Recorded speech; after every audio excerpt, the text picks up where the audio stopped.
passe la parole à Monsieur Norbelli. Bonsoir, merci. Je voudrais d'abord remercier pour son propos préliminaire à ce Conseil, ce qui a été dit à propos de l'éducation. Évidemment, nous soutenons totalement ce qui a été dit et nous espérons qu'aussi au sein de ce Conseil, d'autres vœux seront appelés pour que les discours se transforment en actes. Je voudrais revenir sur un point de méthode, Monsieur le maire, puisque vous êtes prompt à rappeler le règlement. Je voudrais rappeler une fois de plus que nous avons reçu le document de séance de ce Conseil vendredi soir, voire samedi matin. Alors ça peut paraître un détail, mais en fait, concrètement, cela nous empêche de faire notre travail de conseiller municipal. On le reçoit le samedi matin, on ne peut pas prendre contact avec les personnes qui sont concernées par les délibérations avant le lundi, pour un conseil qui a lieu le jeudi, en sachant qu'il y a des commissions dès le lundi soir. Ce n'est tout simplement pas possible de travailler dans ces conditions. Et donc nous réitérons notre demande de recevoir les documents de séance avant. Cela permettrait de discuter avec l'ensemble des acteurs concernés par les délibérations dans des conditions plus sereines pour tout le monde.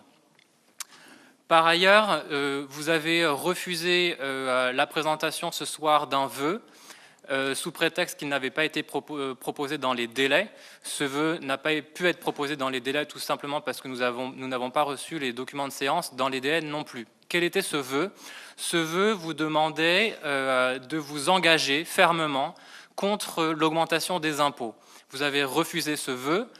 Vous avez dit ce soir que vous ne souhaitiez pas augmenter les impôts. Le passé montre que vous êtes déjà plusieurs fois revenu sur des engagements. J'espère que ce ne sera pas le cas pour celui-ci. Ce vœu était co-signé par le groupe Ma Ville J'y Crois ainsi que par Alexandre Toyon et Mouna Vipré. Ce vœu, pour ceux qui souhaiteraient le lire dans sa totalité, vous pourrez le retrouver sur le site internet de Ma Ville J'y Crois, sur mavillejycrois.fr.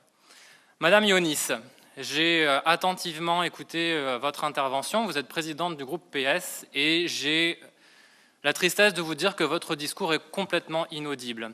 Vous faites des effets de manche comme vos représentants nationaux. Vos paroles sont lancées en l'air et elles s'envolent, mais jamais elles n'essaiment, jamais rien d'autre que de la déception. Quand on entend dans les médias qu'il faut attendre la sortie du 3e volet d'un blockbuster américain, Hunger Games, pour que les jeunes générations trouvent des symboles forts de lutte, de résistance contre le capitalisme malade, cela fait froid dans le dos. Pourquoi les politiques n'arrivent plus à incarner l'espoir du changement et du progrès? C'est une question extrêmement urgente aujourd'hui.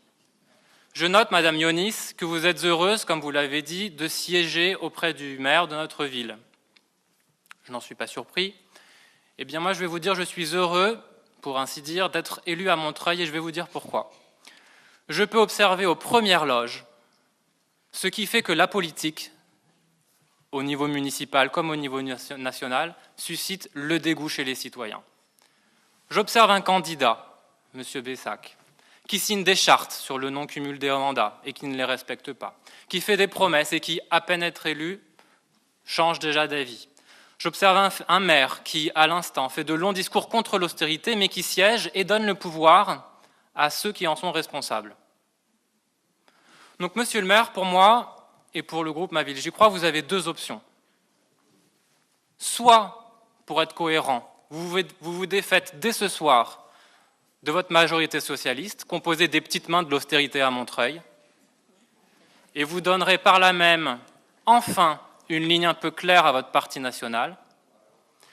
Soit vous faites semblant de ne pas entendre, vous passez rapidement au début des délibérations de ce Conseil et vous espérez avoir fait fuir suffisamment de Montreuillois avec votre discours introductif, comme l'a dit M. Toyon, de manière à ce qu'il n'en reste pas trop en ce moment devant leurs écrans.